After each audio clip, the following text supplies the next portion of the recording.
Hebrews, Hebrews, Hebrews. This is Prophets of Awakening.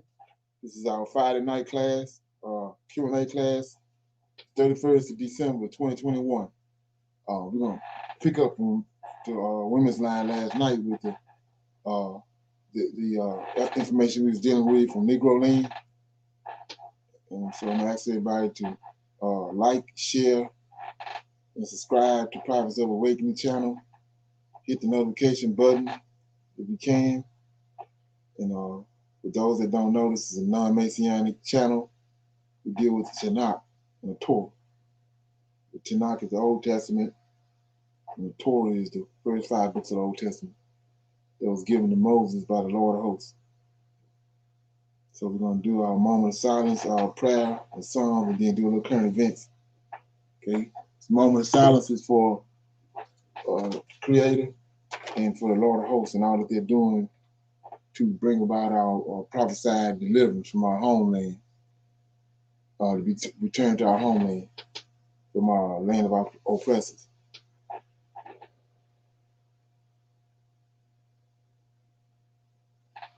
Holy, holy is he who sits high and looks low.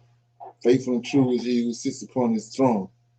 We come praising thee, O Lord, upon thy day of visitation, your holy Sabbath day. You, O Lord, foretold of these days, and they are now here upon us, O Lord. Give us, O Lord, guard us, O Lord, and make haste to deliver us from our oppressors. You and you alone is Israel's Savior. We come with outstretched arms, O Lord. The power and your glory we know of, Lord, will last forever and ever. According to your book and to your timeline of events, O Lord, we pray. Our power and glory belongeth unto thee. We praise thee at this hour and repent of our transgressions against thee, O Lord. Forgive, O Lord, forgive us of our transgressions against thee, and allow thy face to shine upon us. All praises unto thee. Okay. That being said, we're going to read a song. Okay.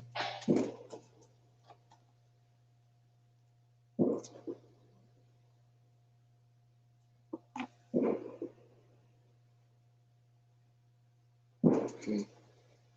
I'm going to read Psalm 72. It's the reign of a righteous king. It's a Psalm of Solomon. Give the king thy judgments, O God, and thy righteousness unto the king's son. He shall judge thy people with righteousness, and thy poor with judgment. The mountains shall bring peace to the people, and the little hills by righteousness. He shall judge the poor of the people. He shall save the children of the needy, and shall break in pieces the oppressor. They shall fear thee as long as the sun and the moon endure throughout all generations. He shall come down like rain upon the mowed grass and showers that water the earth. In his day shall the righteous flourish, and the abundance of peace, so long as the moon endureth. He shall have dominion also from sea to sea, and from river until the ends of the earth.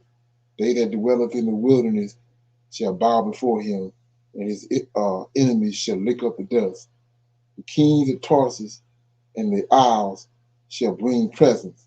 The kings of Sheba and Seba shall offer gifts. Yea, all kings shall fall down before him. All nations shall serve him, for he shall deliver the needy when he crieth, the poor also, and him that have no helper. He shall spare the poor and the needy, and shall save the souls of the needy. He shall redeem their soul from the deceit and violence, and precious shall their blood be in his sight. And he shall live, and to him shall be given of the gold of the Sheba, or prayer also shall be made for him continuously, and daily shall he be praised. There shall be a handful of corn in the earth upon the tops of the mountains. The fruit thereof shake like Lebanon, and they of the city shall flourish like the grass of the earth. His name shall endure forever. His name shall be continuously as long as the sun, and, and men shall be blessed in him. All nations shall call him blessed. Blessed is the Lord God, the God of Israel, who only doeth wondrous things. And blessed be his glorious name forever. And let the whole earth be filled with his glory. Amen, amen. The prayers of David, the son of Jesse, are ended. Okay? Anybody got any comments?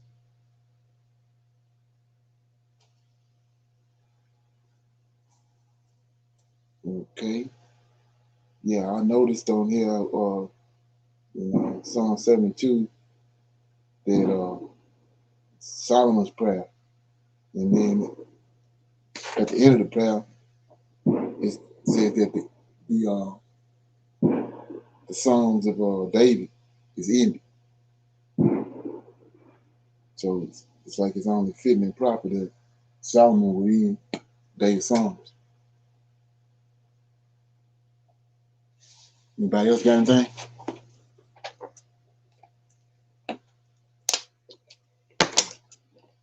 Okay. Going to current events. Anybody got any current events?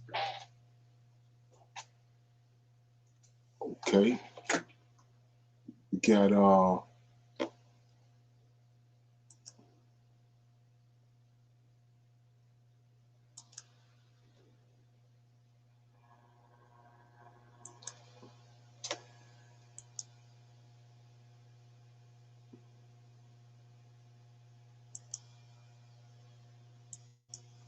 can you see that? Yes.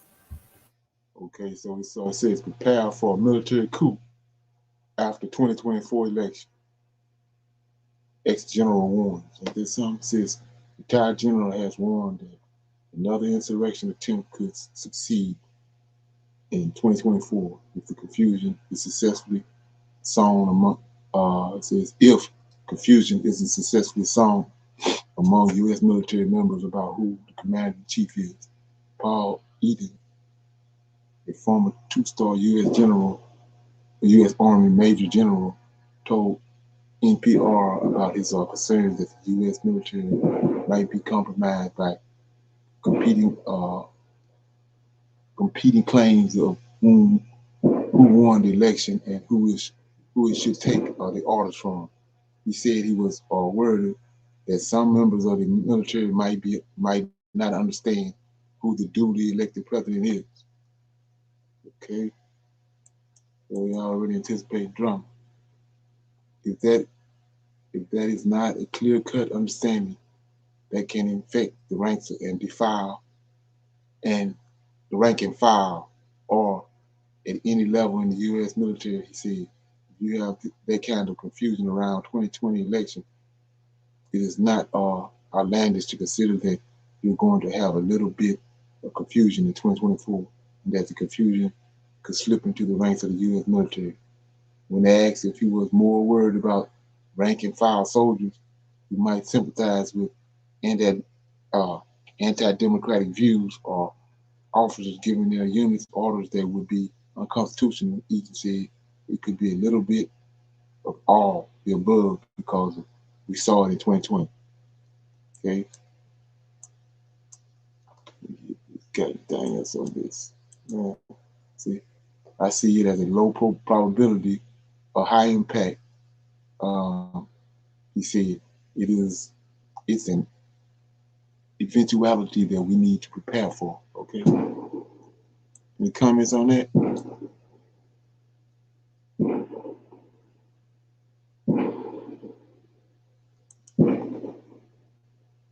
Yeah, so that's something that is lurking in the background because we know something's gonna happen.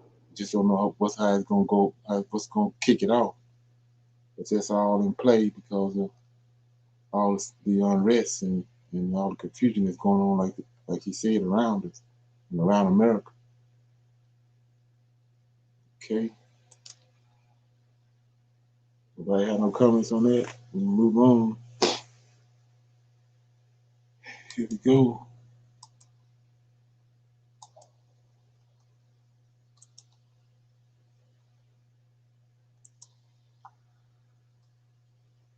So it looks like to me from this right here. Can you see that? This is Yes.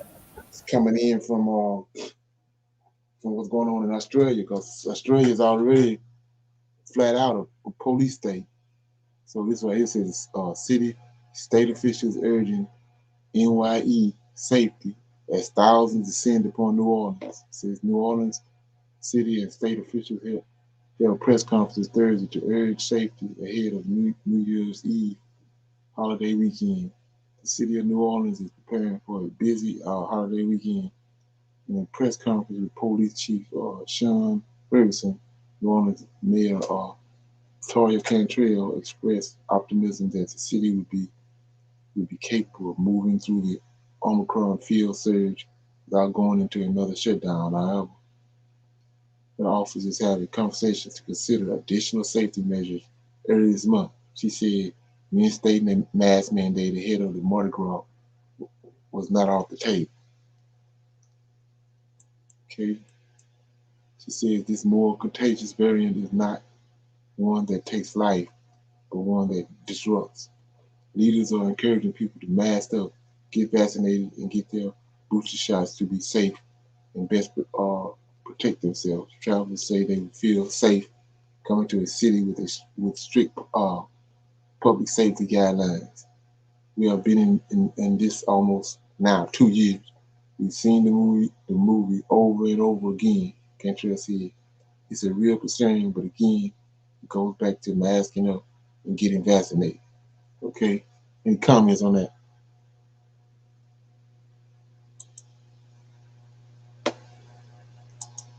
Well, my thing about it is, just like Israel, how they kept getting, how we ended up over here.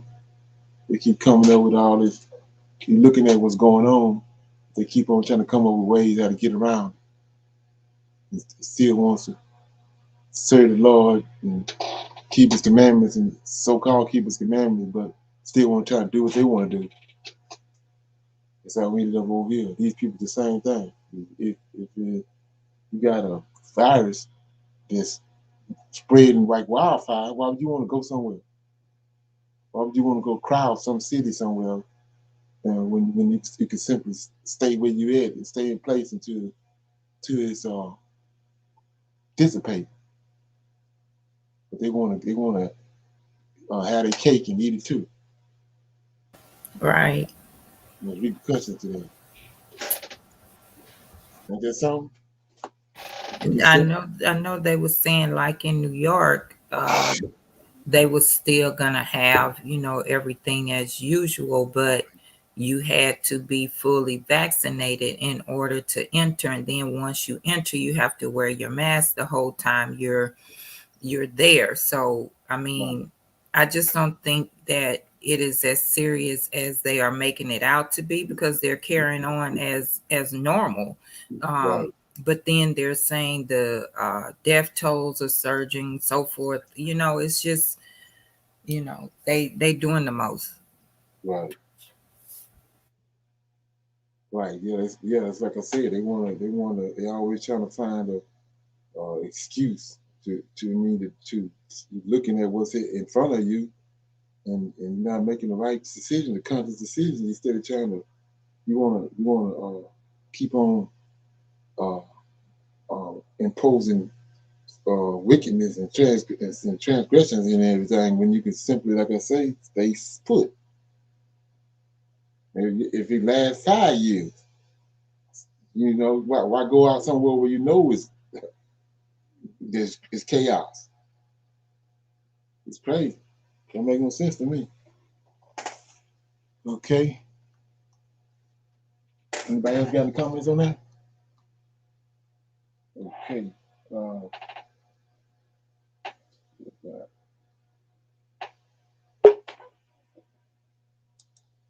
Long. Okay. Let's see what I got up here.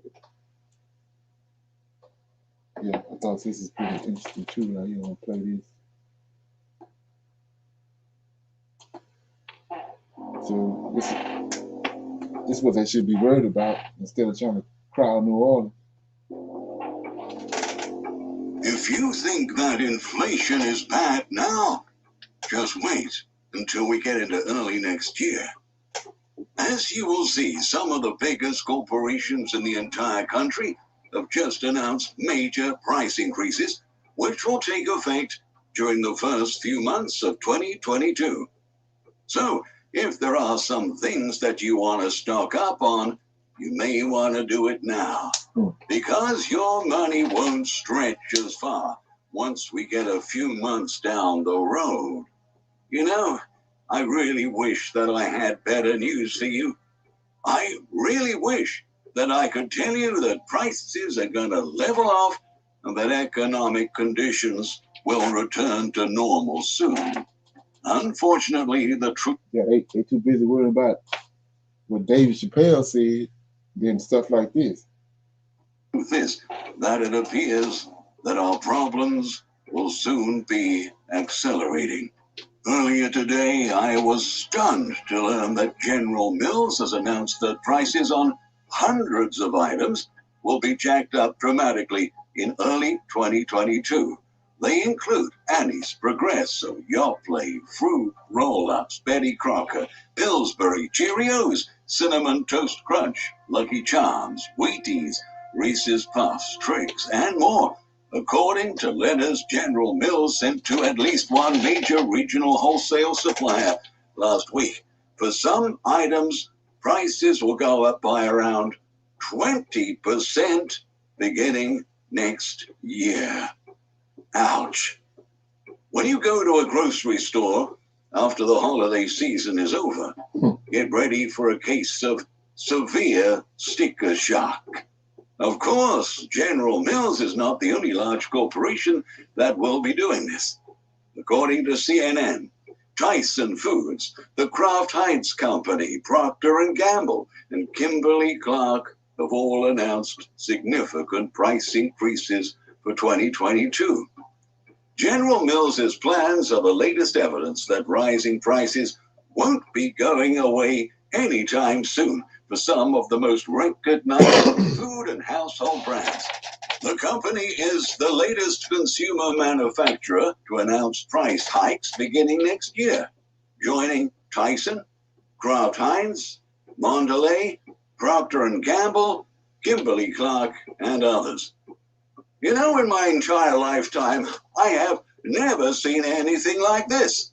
Right now, a single shopping cart of food can easily run more than $250 at the grocery store. Once these price increases go into effect, will it take $300 or $400 to purchase a typical shopping cart full of food? Just thinking about that gives me the shivers. Inflation has been more painful for lower-income households. Bank of America economists said in a research report last week, that's because they're more exposed to the goods that are seeing prices rise the fastest, such as gas and rent, and they save less than higher income groups.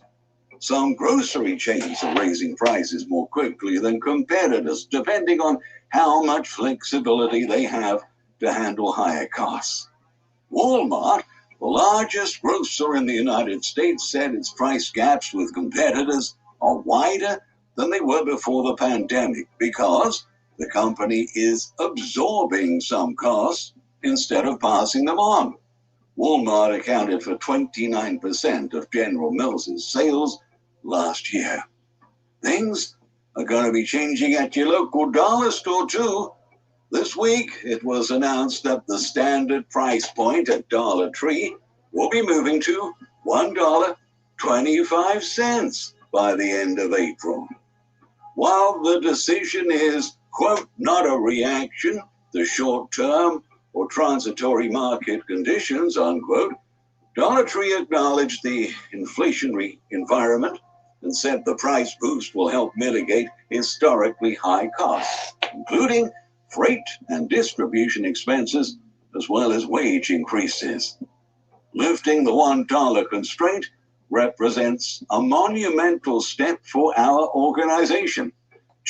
Okay. Any comments on that? It's just something to keep your eyes on. You already see it's already skyrocketing. Any comments on that? Okay. Let me get this. So we had question and comments. And anybody have any questions that they want to bring up about anything, or any comments? Something they wanted to discuss?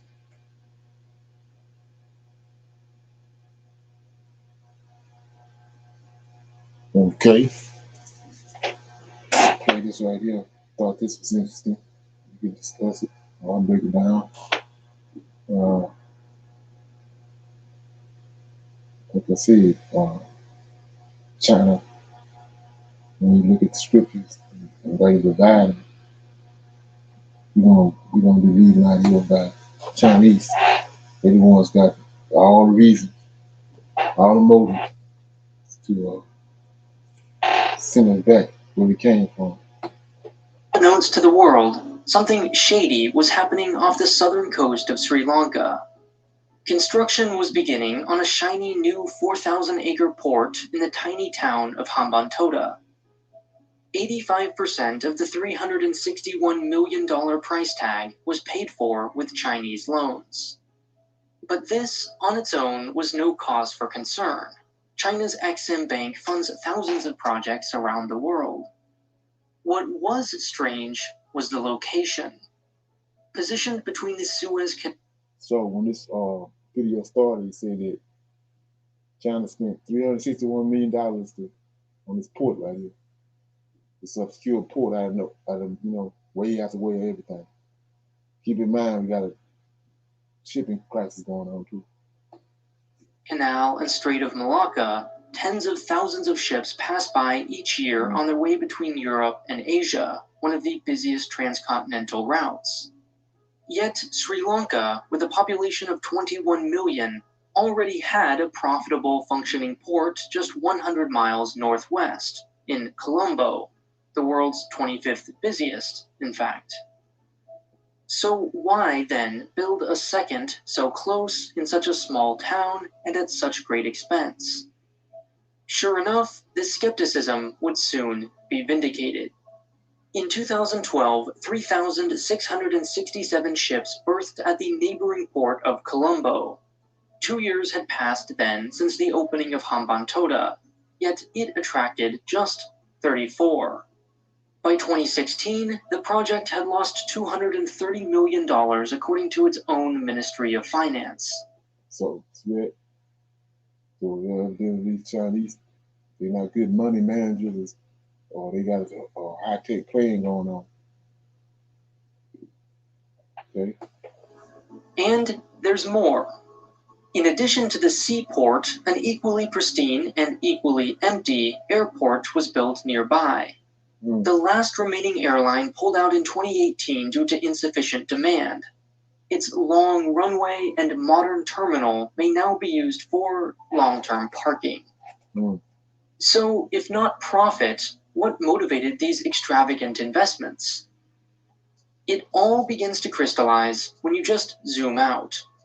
Sri Lanka is geographically blessed not only with proximity to global shipping lanes, it's also just 34 miles at its closest point to India, one of China's closest rivals. Coincidence? Maybe. But then in 2017 came what many see as the smoking gun. Unable to pay back its many multi-million-dollar loans, Sri Lanka was forced to hand over the port and 15,000 acres around it to China.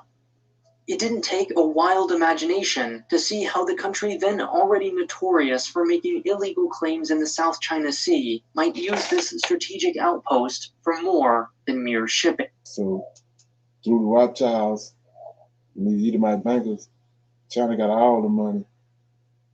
And they just throwing the money anywhere they just throw it anywhere they need to throw it to get their accomplish what they need to accomplish. And it's all about that, and you're gonna see in a minute about that Rolling Better mission, making it come to a head, make it flourish. So whatever it takes, that's including if you got to relocate all the Hebrew Israelites back where they came from, back there West Coast of Africa, they got the money to do. Bing. Since then, close observers have watched the same early warning signs play out around the globe. Tajikistan, Djibouti, Ethiopia, Kyrgyzstan, Angola, Nigeria. What could once be dismissed as circumstantial, many now argue has become a neo-colonial playbook. It's called the debt trap. Debt trap diplomacy. Debt trap diplomacy. Here's what happens. First, China approaches a small impoverished nation, usually in Africa, with an offer it can't refuse. Stadiums, palaces, roads, ports, it doesn't really matter what it is. Between 2000 and 2019, Chinese banks have loaned an estimated $153 billion to African governments alone. Money right there. Looking at a map, it's hard to find a place on the continent that hasn't taken Chinese loans. Inevitably, the project fails. Trains sit empty, airports open without flights, roads lead to nowhere, and an oil refinery runs at just 6% capacity. In fact, it almost seems like China wants them to fail. Finally, the coup de grace. After the fanfare has subsided and the recipient country is left right back where it started, plus crumbling roads and mountains of debt, in swoops China. It generously offers to forgive the loans, and all it asks for is one thing in return: a tiny, insignificant piece of its sovereign territory. And voila, China has a new military base. Or rather, that's how the story goes. The debt trap narrative is so often repeated that it's been labeled a meme. Yet, almost everything said thus far is either downright wrong or at least misleading. In the case of Sri Lanka, no debt was ever forgiven, no sovereignty was ceded to China, there is no military base, and China didn't approach Sri Lanka. Sri Lanka approached China. There's another way to make sense of China's actions, and it neither requires that you assume it's evil nor benevolent. Sponsored by Brilliant. Learn math, science, and computer science the intuitive way with the link in the description. So any comments on that? Just say this whole thing unfolding right in front of our face. Just gotta be in the right place at the right time. See it.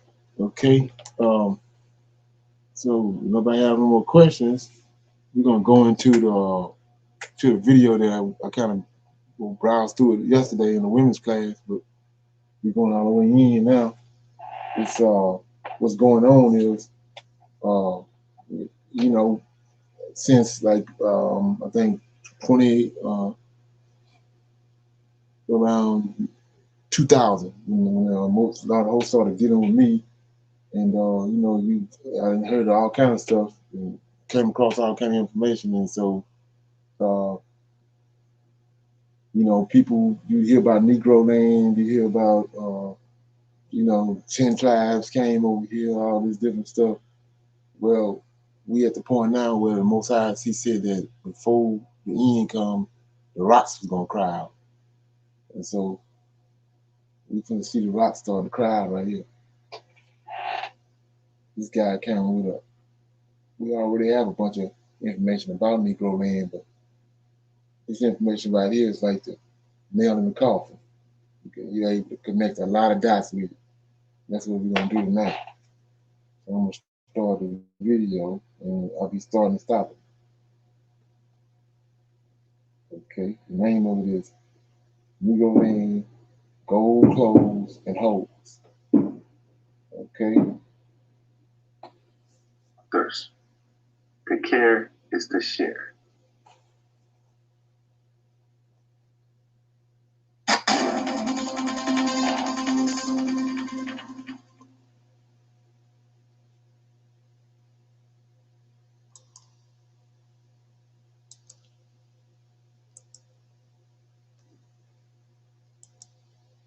All right, All right, y'all. This New Wine Network, and we back going through that history before the vote. We're gonna do that through a series of important books and maps.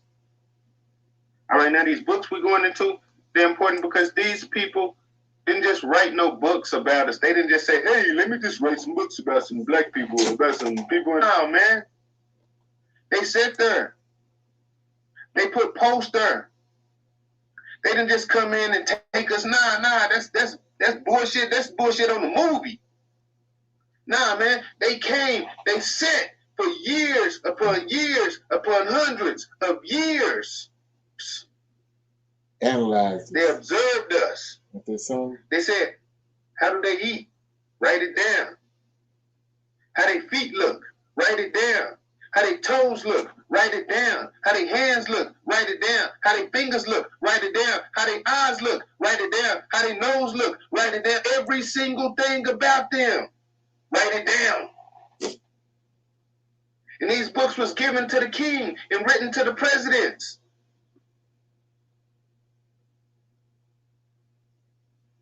These books was to inform them of how they could populate and how they could give their nation income. Do you think these books are bullshit? Boy, you crazy.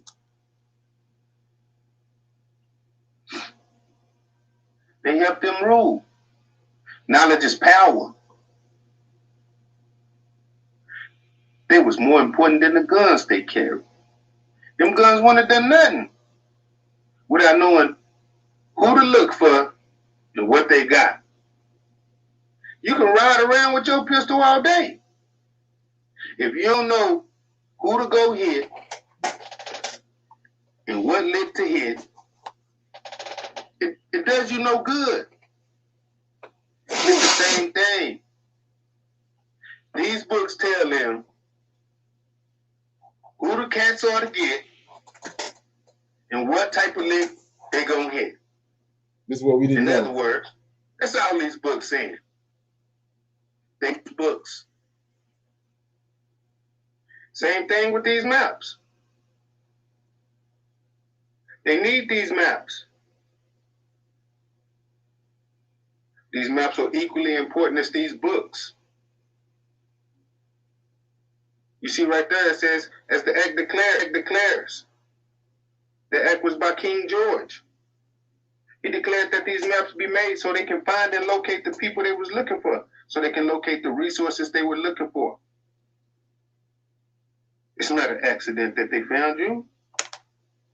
We gotta wake up.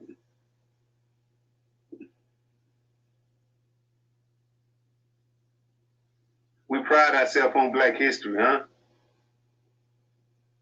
How can you have history that starts right here in America? How can you have history that starts on the boat? What happened to us?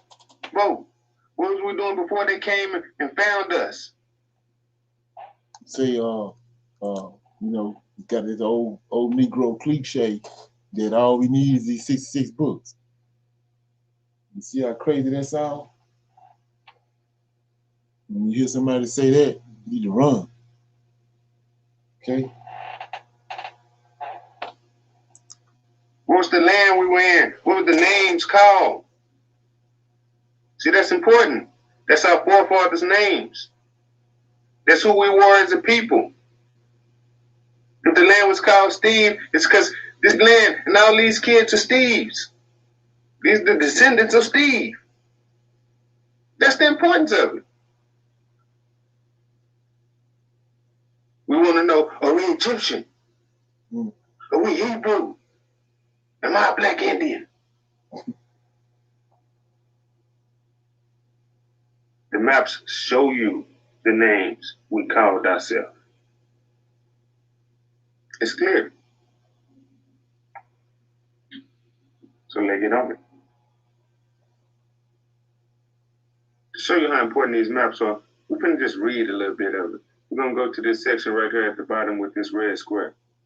And you see the first thing it says is revenues and profits. Because these are maps for businesses. These are maps for companies, for kings, for governments, to show their revenues, their losses, their profits from the things they got from us. and the things they took from you. And after this, we're gonna go into a little book. We're gonna just read a little bit from this book, just to show you how important the books are as a whole that we're gonna read. This book gonna also go into detail what you're gonna see. But these books and these maps correlate together. They go together. They're one. So, without further ado, let's get it.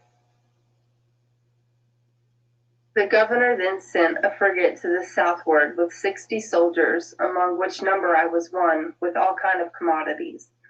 We turned up to the southward till we came into 12 degrees, where we found a fair sandy bay. Here the people brought us cows, sheep, wheat, and beans. But we did not stop long here, but went to Babia das Vacas, that is the Bay of Cows, but which the Portuguese call Babia de Torre, because it has a rock like a tower. Here we rode on the north side of the rocks in the sandy bay, but during our stay bought a great number of cows and sheep, which latter are much bigger than our English sheep.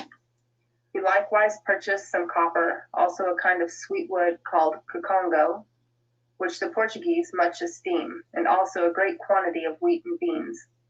Having laden our bark, we sent her home, but 50 of us stayed on shore, where we made a small fort of rafters of wood, as a safeguard against the treachery of the people, who are not to be trusted. In the course of 17 days, we had collected 500 head of cattle. Soon after, the governor sent 3 ships to take us and our cargoes to the city.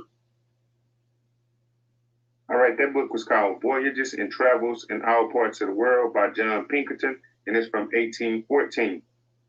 And I showed y'all that book just to show you they took 500 cattle in the course of 15 days. See the cattle? Just one group. You know why we ain't got none now? So imagine if it was multiple groups over the years. How many cattle did they take? So let's look at that right quick. So it's to show you some of the resources you had. So let's look at that right quick. So like I was saying before, you know, you got people fumbling with, you know, with a lot of this information, but check it out. We're gonna go all the way in. I'm in Hosea. Remember what I said about Hosea? So right here, that's how you connect dots.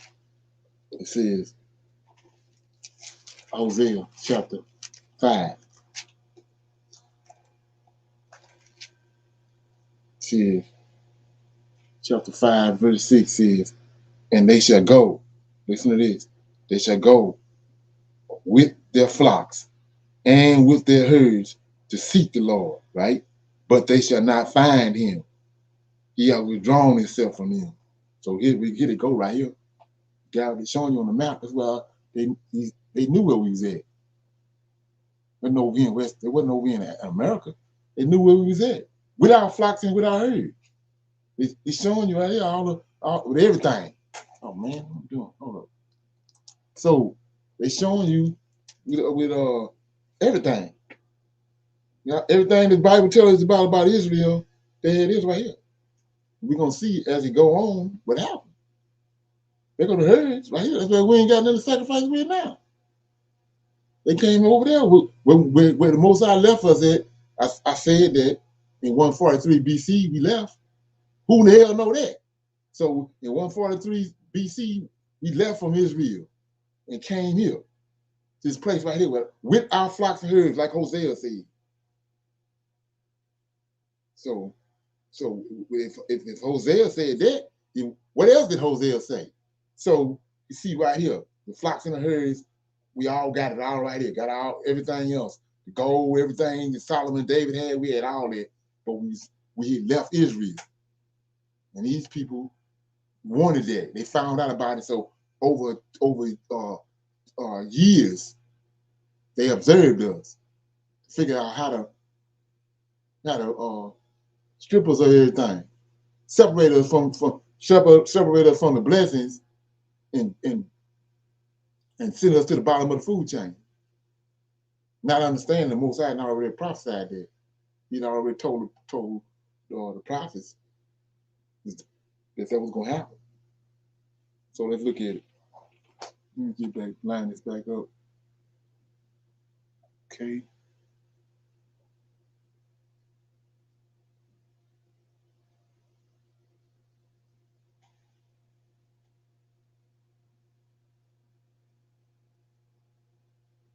Okay, go.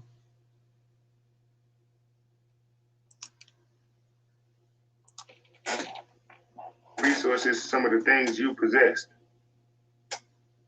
We're going to read another section of this map. Actually, we're going to read 2 more sections of this map before we start digging in. And we're going to correlate the 2 sections with this book to show you how the maps and the books correlate together. So let me stop holding y'all up and let's get to it.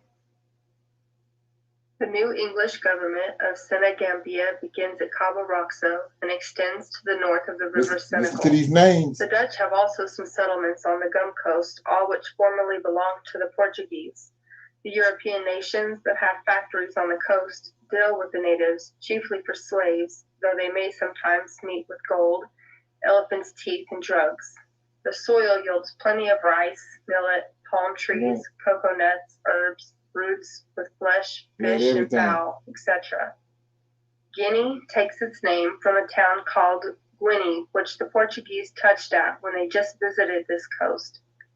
In Esau. its largest extent, it comprehends Slave Coast, Gold Coast, Ivory Coast, and Grain Coast.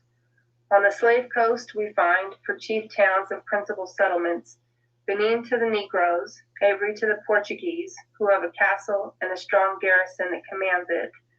They have several settlements in the space of 170 miles up the river, most of the petty sovereigns being their allies or subjects. The land of Aribo belongs also to the Portuguese. Great Ardres and Little Ardres are of the Negroes. Great Britain has factories at Ouida, and the Portuguese, French, and Dutch have each of them one settlement at the same place. On the Ivory or Tooth Coast, which takes its name from the elephant's teeth found here, the most remarkable places are Jack Jack, Cape Lahou, and Darwin, etc. On the Grain or Pepper Coast, the chief towns and settlements are Tabou, Groll, Gola the Great, and Little Sesh.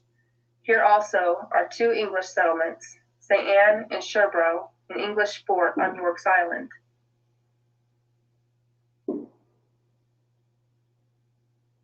The Gold Coast is extended about 66 marine leagues, beginning with the Gold River 9 miles west of Asme. So this information on these maps is more important than Matthew, Mark, Luke, and John. And ending with the village of Pony, about 30 miles from Accra. It takes its name from the vast quantity of gold that is imported from the inland countries and sold to the Europeans by the Negroes. The shore itself producing but very little of that mineral. The Dutch have the principal settlements on that coast, and their town of Elmina may be looked upon as the capital among the European factories. Next to this is the English fort and factory of Cape Coast. The soil of the Gold Coast is very fertile and abounds with all sorts of fruit. The European inhabitants, nevertheless, complain very much of the unwholesomeness of the air and give the worst character to the natives. When their trade is flourishing and the inland nations are in peace, it is computed that they export for about 230,000 pounds of gold, the 2/3 of which quantity are for the English and the Dutch. The gold is generally found in 2 sorts of places. First, in and about some rivers and waterfalls, whose violence washes down great quantities of earth which carries the gold with it. Second, in particular, hills where the Negroes dig pits and separate it from the earth. This gold is of 2 sorts. One is called gold dust, which is almost as fine as flour and is the best. The other sort, called mountain or rock gold, is in pieces of different sizes. The Negroes are very subtle artists in the sophisticating of gold, and if we may believe the European traders, they can so neatly falsify and counterfeit gold dust, and rock gold that several unexperienced factors are frequently cheated. All right, y'all, remember, all that information came from one map. One map. Negro Land, 1794. Go look that map up. All that information, profit and losses, the gold, the resources, all of that. One map. It was very important to them.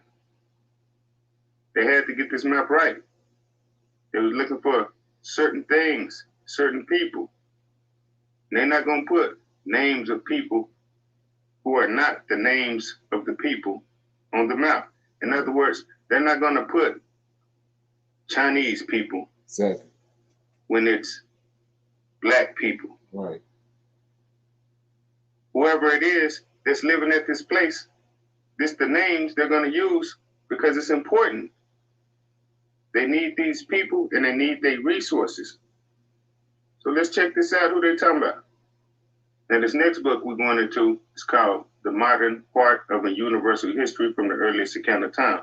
And it's from 1760. And it's going to correlate with the map. 1760, 1794, same time frame. So, let's go. The gold weights used here are either pounds, marks, ounces, or angels. In Europe, 20 angels make an ounce. In Africa, at least on the Gold Coast, only 16 are allowed. They also have pesos and bendos, the former of which contain 4 angels and the latter 2 ounces. Thus 4 bendos make 1 mark, and 2 marks 1 pound of gold, equal to 660 guilders. This standard, however, varies, its value depending on the finest of the gold and the price it bears in Europe. In general, 1 pound of good gold is worth 1,000 guilders in Africa, and the vapor judged by their variation from the standard. There is also another kind of weights, as Baughman terms it, or rather currency, used on the Gold Coast. These are white and black beans, red beans according to Barbet. The red beans, spotted with black, are called danbes, 24 of them being valued at an angel and passed in payment for such. Each of these to a Dutch sliver. The white beans with black spots are called jacots and pass often for 4 slivers, but they are less current than the others. The Negroes have tin and copper scales of the same model with Farrant manner. To conclude this article, it is obvious that a great quantity of gold must be lost with the earth for want of skill in separating them. It is even probable that large portions of pure gold must be left behind through the ignorance of the Negroes in metallurgy. We are told by some of the intelligent natives that their manner is to dig at random without having any idea. Notice how they keep trying to denigrate him. You're sitting here, you're looking at this here, but they steady trying to denigrate him. I mean, you coming to get the gold from them, they've been had the gold since time immemorial, but they ignorant to the gold. They know more about the gold than they know. When the Most High tells you in the scriptures that he gave them the gold. So how in the hell they know more about the gold than they do? That's what I was telling you about, how they denigrated Noah. Say he was drunk.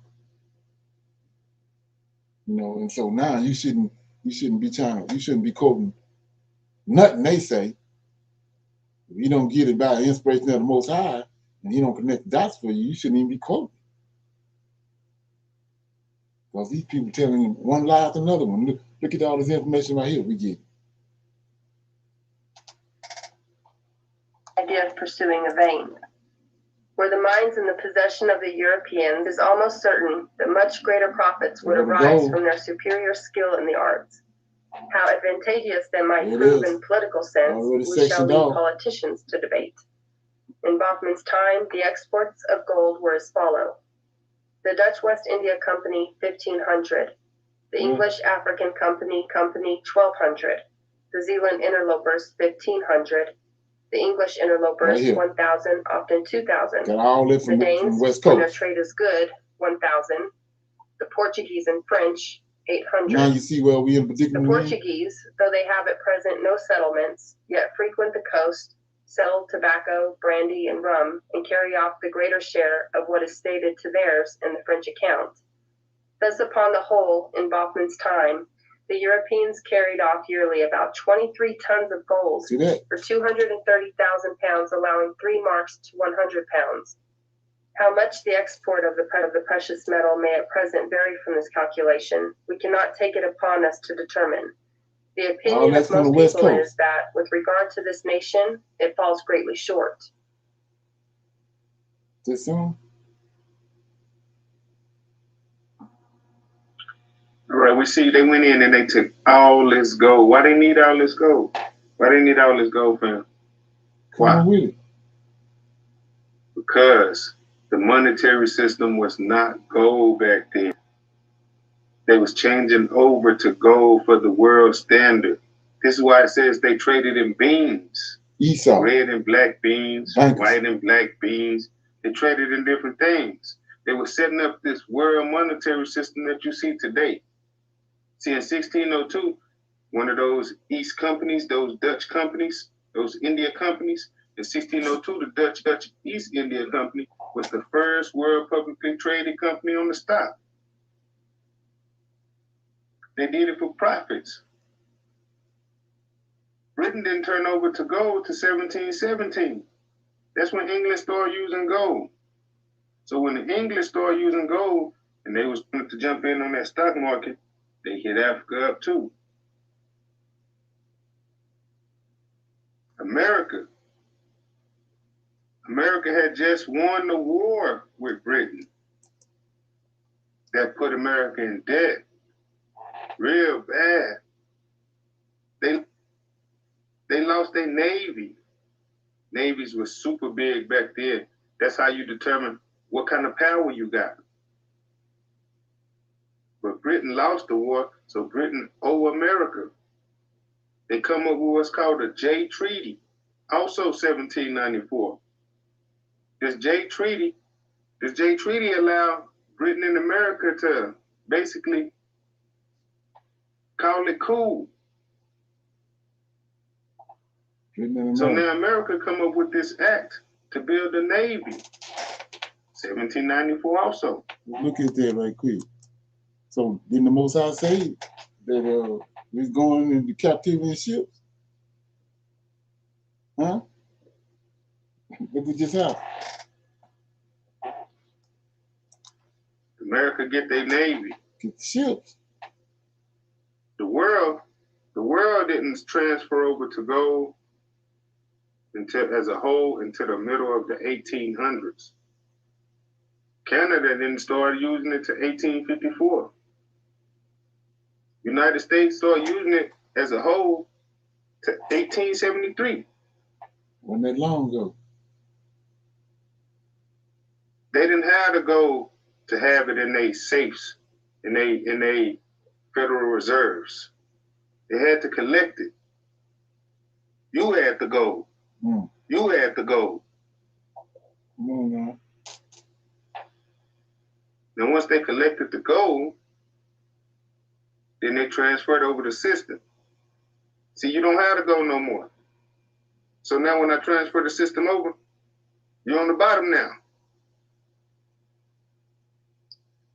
We're looking at this map right here at 1794, right here in the bottom in this red highlighted area. We're just going to look right here in this red highlighted area. It says a particular chart of the Gold Coast, wherein distinguished all the forts and factories belonging to several European powers. Right there. Now, as we flip through this part, one thing we notice is this gold everywhere. Yeah. The land of Iran produces a great quantity of gold, and the civilists and various dealers with all the Negroes. You see right at the bottom it says Gold River. Denkira, rich in gold, abounding in gold. Kingdom of Ashanti, which affords plenty of Goti, which affords plenty of gold. Right. So what are you talking about? Well, Mansa Musa came on the scene. That's what brought this. That's what exposed this. Mansa Musa came from this right here. They were trying to figure out where the hell he got all the gold from. This is right here. So what they tell you about Mansa Musa? They got all the gold right here. You trying to find the Israelites where the gold at. Musa already told you that. They go right here. They had been know that. And the thing about it is, we ain't notice that all the crap they talk about in 70 AD, I told you the Israelites up in 143C, but Deuteronomy 28 hadn't caught up with them yet. The curses had to catch up with them. When they got over the West Coast, they were still existing. You're going to see in a minute how they was rolling, how they was living. And so then the curses caught up with them. Like I said, they got a navy. Yep, the Lord of hosts behind all that. They got a navy, got the ships, they got the gold and the money, and the finances to go over there and get them and bring the property to pay. Ain't no different than now. Okay.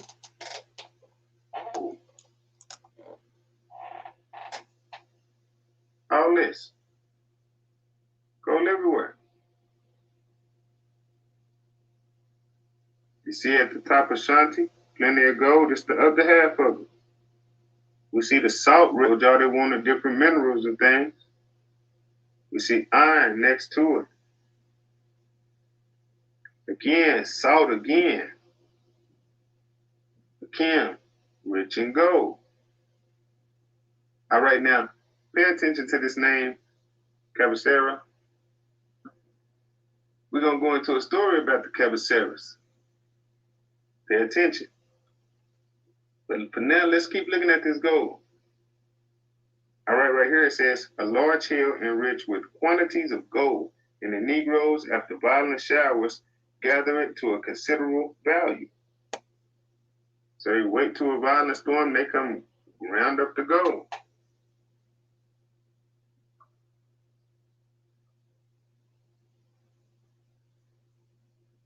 You see gold mines everywhere. Gold mine. Gold mine.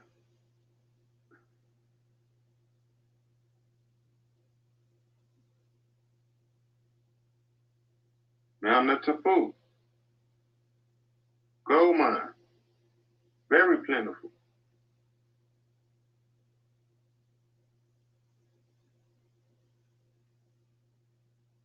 Quahu, abounding in gold. You see it everywhere.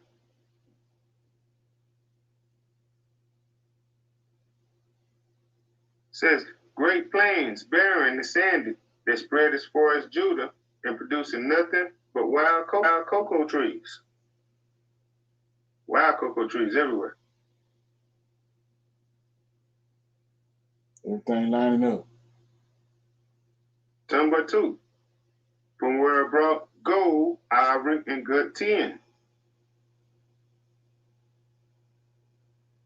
from whence they carried gold to Morocco. It's like Gabor, from whence they bring jasper and slaves. Jasper is a stone.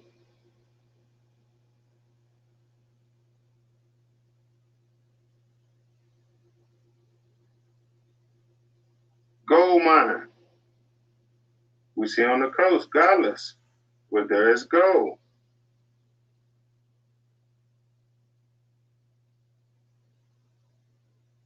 We're over here on the East Coast by Madagascar. See? Silver mines right here at the top. Gold mines. Senna. Senna is lead in Portuguese. so they came on the Gold mines again. So we're looking at this map. This right part here. of the continent, about so. So when we're looking at this map right here, when you're looking at this map right here, you see that Judah, Benjamin, Levi was on the West Coast, but the Israelites all over. They all there. They all there. They came and got, because they know who was who. They knew who was who. They going just like the Nebuchadnezzar, instructed Nebuchadnezzar. He took the choice of the Israelites, which was the Judah, Benjamin, and the Levites, and the carpenters and the smiths and all the people that was choice of the people, took them to Babylon with the gold, with the furniture out of the temple. And nothing new under the sun. Like I said, you can't fumble with that. It's right here. It's right here. But Brother Most out and brought him out. We exposing this right here. Can't get out of it. And like I was saying, I'm about to skip through it in a minute, but you're going to start reading the names off. The names that we read over, and they're giving you lineages in the scriptures. They're all over this map.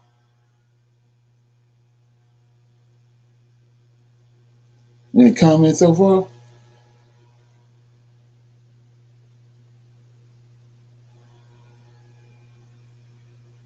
More comments? Okay.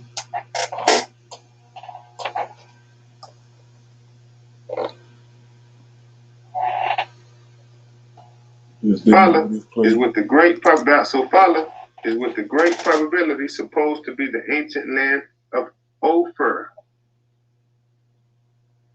not Ophrah, which we're going to get into later. This is Ophir.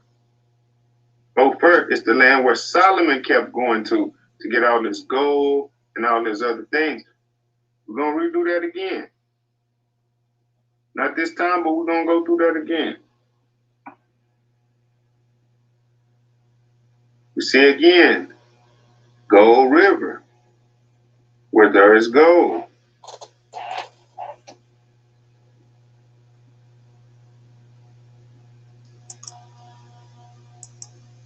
We see again, from when they carried gold to Morocco.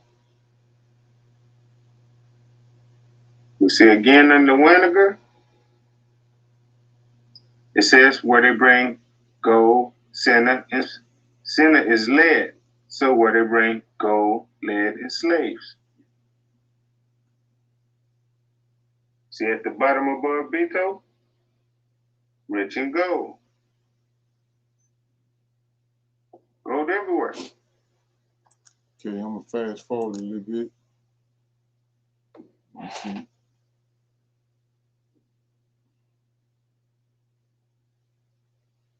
Right there it says mines of emeralds. So we got gold everywhere, tin, jasper, Okay. wheat, cows, See that? sheep, Everything, goats. that's all we had. And this just the tip of it. We showed you one frigate took 500 cattle. The U.S. Navy sent in multiple, hundreds of frigates. How much cattle do you think they took? This is how that beef industry got started that you see right now. All right. I'm done. I'm calmed down. Let me calm down. I'm just getting started though, y'all. I'm just getting started though. I also have to apologize for those first videos. I was uncomfortable. It was new to me. I'm just doing this. I'm getting more comfort now. I'm just getting started. This is just the beginning. We're finna put out hundreds of videos. Show y'all your history. Everything gonna be proof. No guessing. No guesswork. Right now, let's get into the close. Here we go. That's how we do it, huh? Goes and close. That's all we know, huh? But first, hit that subscribe button. All right? Now let go. Many of the blacks wear hats, which they will buy at great rates, though very coarse, or else hats made of rushes, or of goats' or dog skins, which they make upon wooden blocks, the skins being first well moistened, and afterwards dried in the sun, adorning all these several sorts of hats and caps, which some small goats' horns, gold toys, and little strings of the bark of their consecrated tree, and some add monkey tails to all the rest. They adorn their necks, arms, legs, and waist with strings of the finest sorts of Venice bugles, intermixed with gold and the above-mentioned sorts of corals. I have seen some of them who wore whole bunches of the bugles hanging at their necks, athwart after the manner of scarves, intermixed with abundant. See this right here? You gotta look at this. See all this gold on here? What these people got on? And then you wonder why we get it.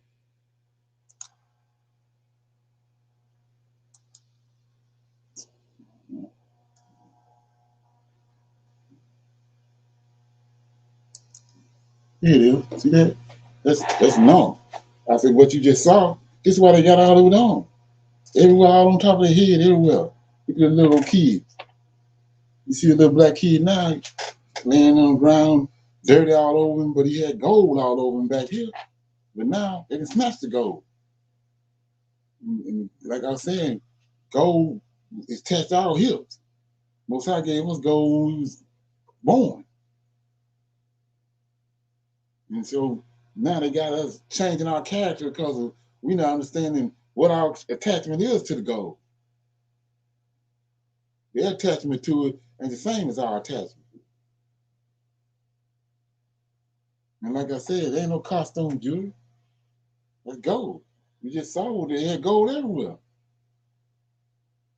Most I made a point for them to have gold everywhere. But you know, all we need is the 66 books to get the true understanding of what's going on.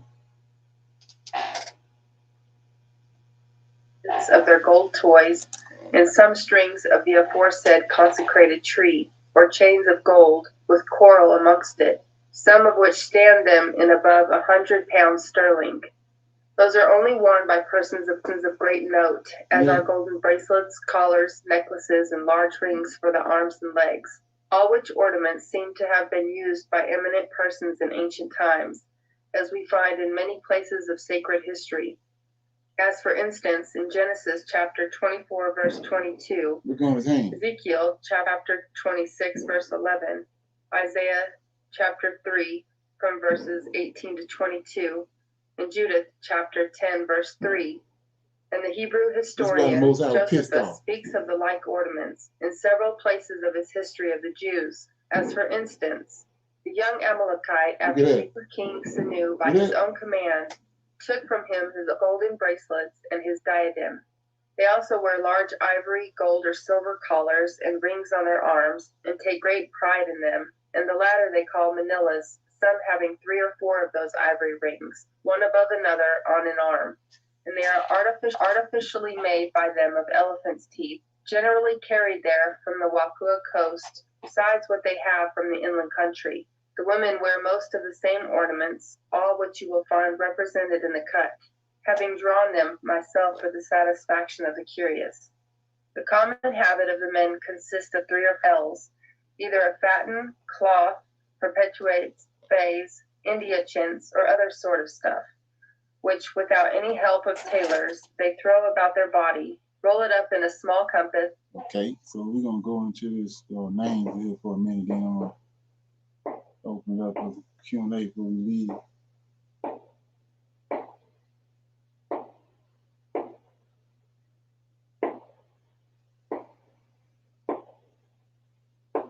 Yeah, we can play some of this. I played the deal last night. Play some more tonight.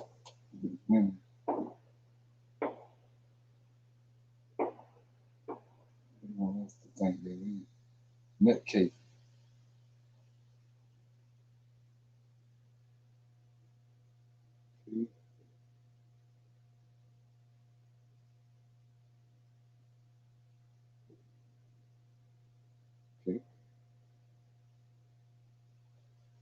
Much finer than the men. About their necks they wear gold chains and strings of coral, besides 10 or 12 small strings of concave and gold.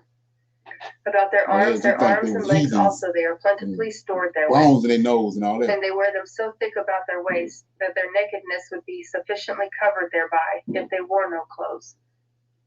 And the rather because they always have a garter, or rather girdle.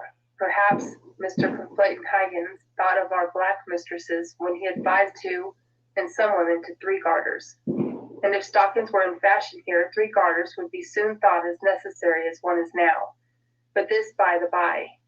To return to our Negro ladies, on the lower part of their bodies they wear a pan which often is 3 or 4 times as long as that of the men.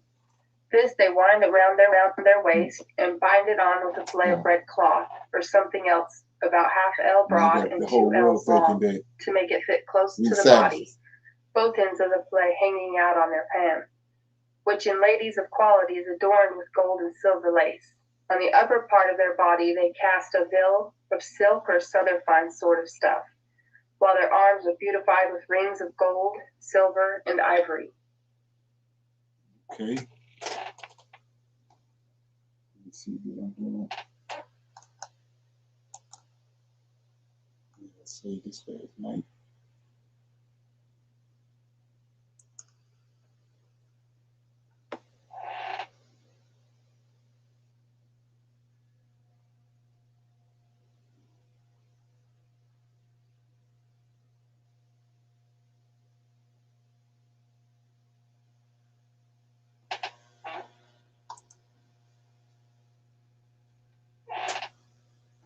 So these books are very important. They're not just, like I said, they're not no Dewey Decimal books. All right, they're not no books you're gonna find at the Dewey Decimal System at your public library. Right. They hidden for a reason. All right, once again, we're finna use this map in the book at the same time. We're gonna correlate them together. What we're gonna do, we're gonna go into this map and we're gonna find the names that was in this book. We're gonna find the Maceros, the Caballeros, and we're gonna find them on this map, and we're gonna find all the other little names around them and in between them in this area. We're gonna correlate these names with scriptures. We're gonna correlate this story with the story in the Bible. So without further ado, let's go. Genesis chapter 38, verses 1 through 30. And it came to pass at that time that Judah went down from his brethren and turned into a certain Adulamite, whose name was Hira. And Judah saw there a daughter of a certain Canaanite, whose name was Shua, and he took her and went in unto her. And she conceived and bare a son, and he called him And she conceived again and bare a son, and she called his name Onan. And she yet again conceived and bare a son, and called his name Shelah. And he was at Kezib when she bare him. And Judah took a wife for his firstborn, whose name was Tamar. And Judah's firstborn, was wicked in the sight of the Lord. And the Lord slew him. And Judah said unto Onan, Go in unto thy brother's wife, and marry her, and raise up seed to thy brother. And Onan knew that the seed should not be his. And it came to pass, when he went in unto his brother's wife, that he spilled it on the ground, lest that he should give seed to his brother. And the thing which he did displeased the Lord, wherefore he slew him also. Then said Judah to Tamar his daughter-in-law, Remain a widow at thy father's house, till Shelah my son be grown. For he said, Lest peradventure he die also, as his brethren did. And Tamar went and dwelt in her father's house. And in process of time the daughter of Judah's wife died, and Judah was comforted, and went up unto his sheep shearers to Timnath, he and his friend Hira the Adulamite. And it was told Tamar, saying, Behold, thy father-in-law goeth up to Timnath to shear his sheep. And she put her widow's garments off from her, and covered her with a veil, and wrapped herself, and sat in an open place, which is by the way to Timnath. For she saw that Shelah was grown, and she was not given unto him to wife. When Judah saw her, he thought her to be a harlot, because she had covered her face. And he turned unto her by the way, and said, Go to, I pray thee, let me come in unto thee. For he knew not that she was his daughter-in-law. And she said, What wilt thou give me, that you may come in unto me?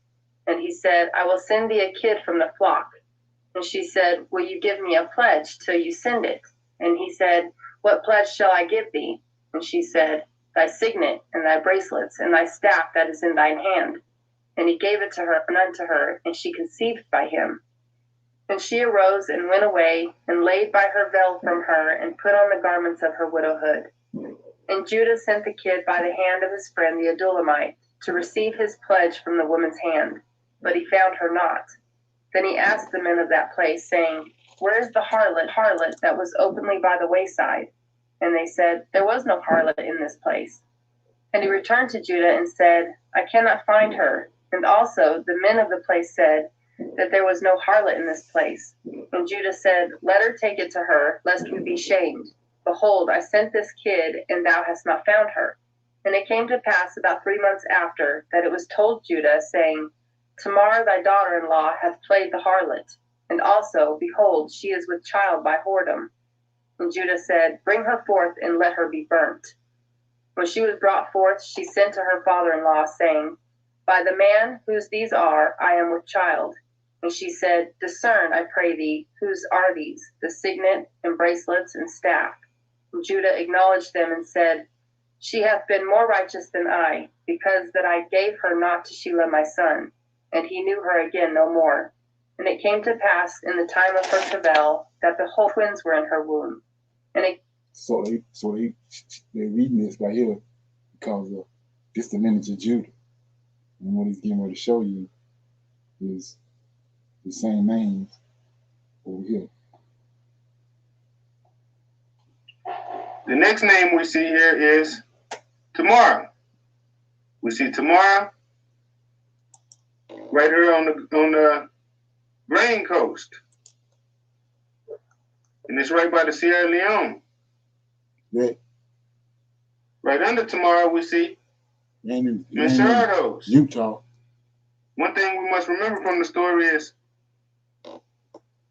when the son dies, his wife is supposed to go to the brother who has not been married.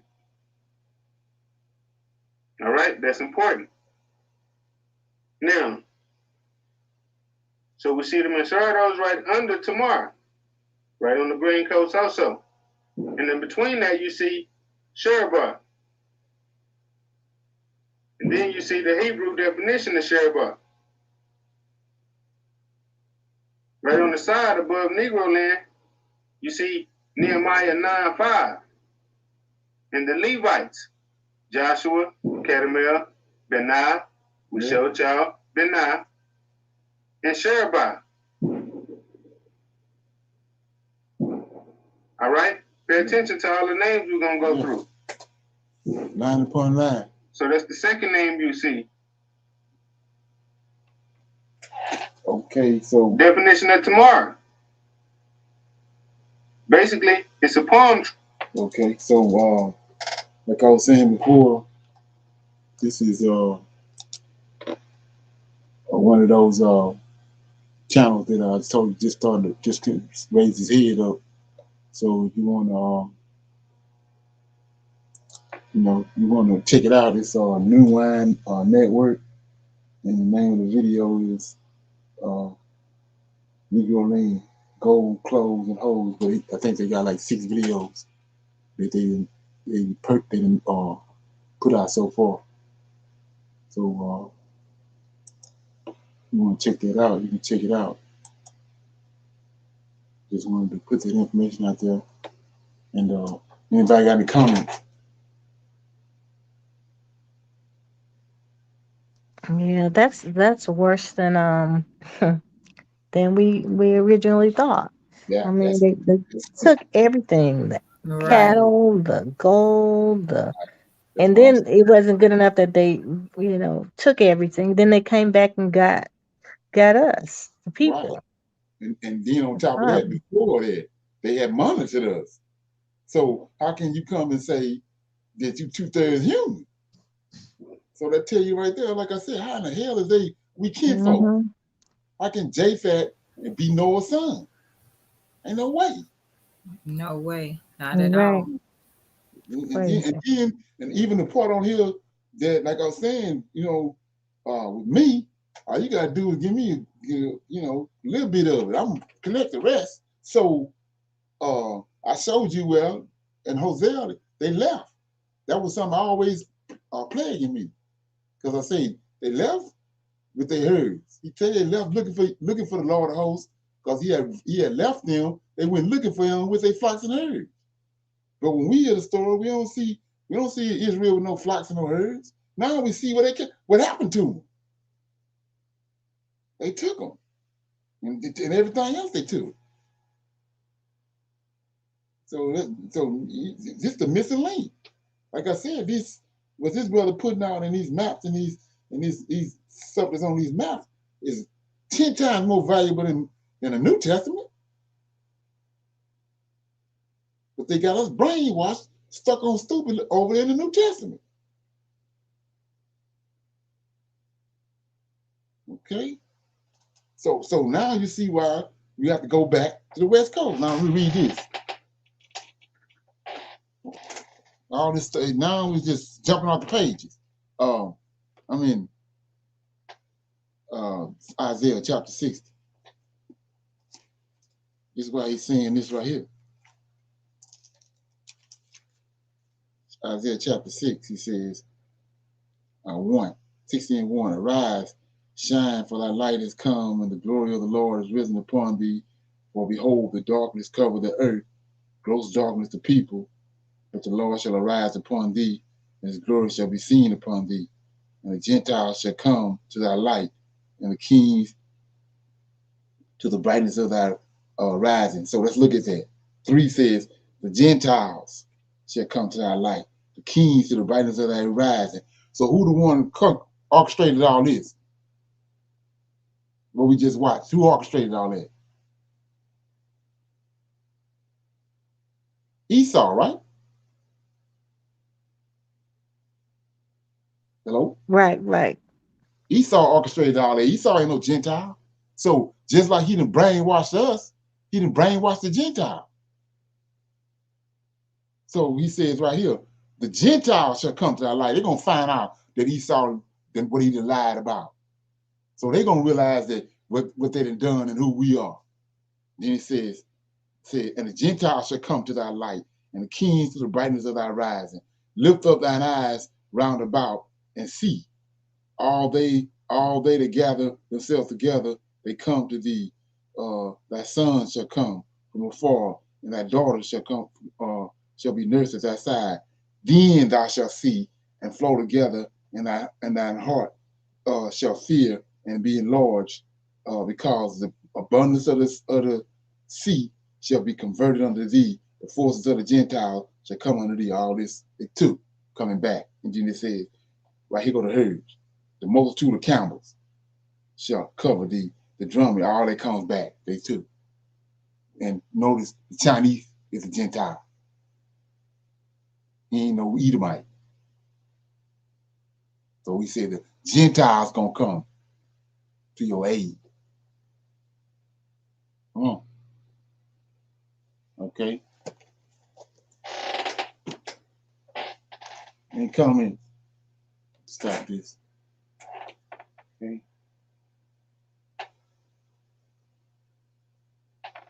Anybody got any comments or anything before we go?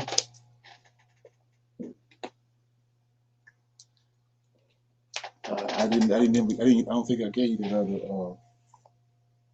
I gave you that Hebrews Assemble, right? That other video. That other channel.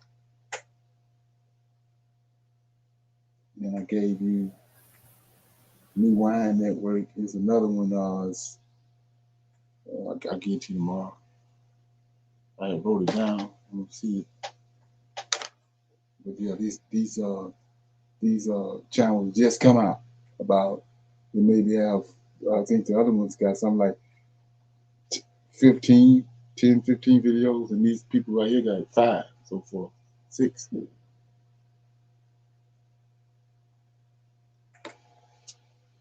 No comments or questions before we go?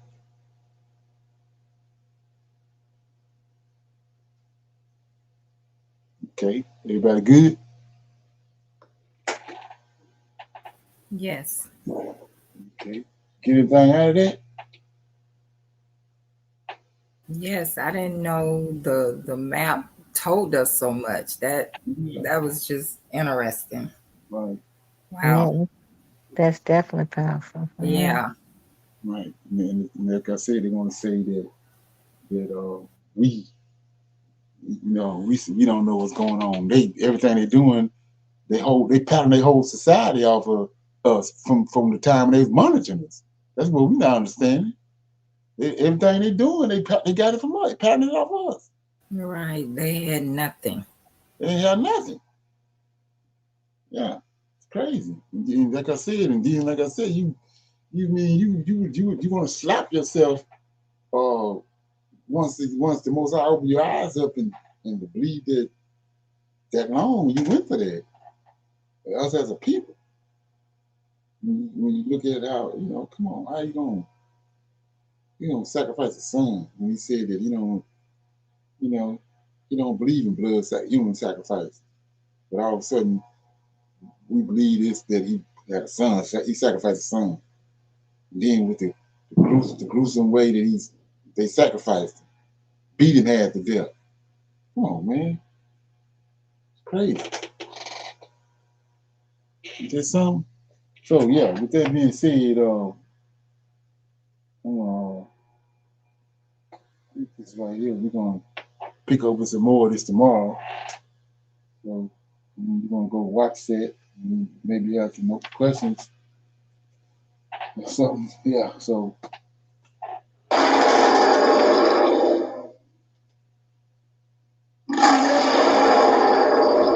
I think I could have found a better way to bring in the new year. What do you think? Yes, sir. Yeah, that was perfect.